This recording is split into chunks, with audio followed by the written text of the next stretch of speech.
Okay, so far we've talked about a woman's biology and we've talked about her core reproductive strategies.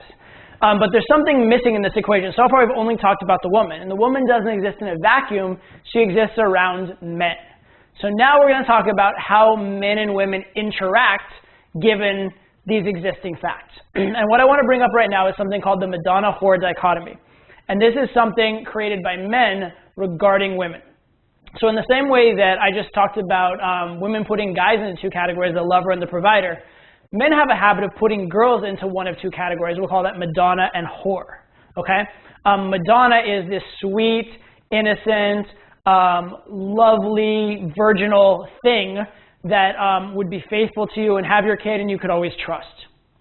The whore is the girl that would like sleep with every guy in creation, have no morals, have no standards, is dirty, probably has sexually transmitted diseases, etc. Okay? And most women are neither Madonna nor whore in reality, right? They're potentially capable of either one, as we talked about in the sort of previous video, talking about their strategic flexibility, right? But it's to the benefit of men to kind of categorize them as one or the other, okay? So by categorizing women as Madonna or whore, and by making that a label, what men are actually trying to do is they're trying to keep women from cheating. It's sort of like a male strategy to keep women from cheating, all right?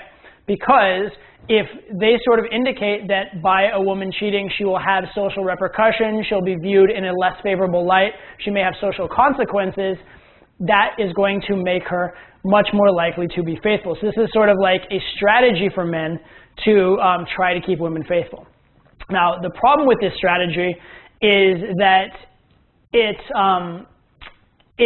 in judging women as Madonnas or whores and saying that Madonna is better, you encourage the woman to be sort of like sexually uptight with you, to withhold sex from you, to not act in her most kind of sexually open way with you, right? So you're encouraging her into this particular box.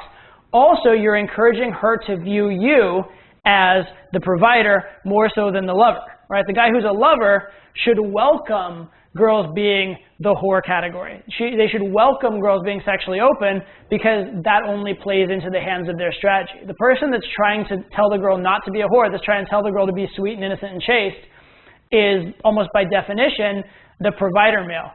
And women are going to tend to view him as less sexually attractive. And so there are a couple issues with it. One is how you're encouraging her to act around you, but the other is how you're encouraging her to view you. The third is that it's a very absolute way of looking at the world, and as such isn't really accurate. It's not based in reality. But understand this idea of the Madonna-whore dichotomy is a huge cultural element in how women react to men, how men react to women, what people hide and show sexually, what people are willing to do sexually, under what circumstances are people willing to have sex and not willing to have sex. It influences so many things. So it's very important you understand this dichotomy, this labeling of women as either Madonnas or whores, and how it is so important to them in terms of their genetics.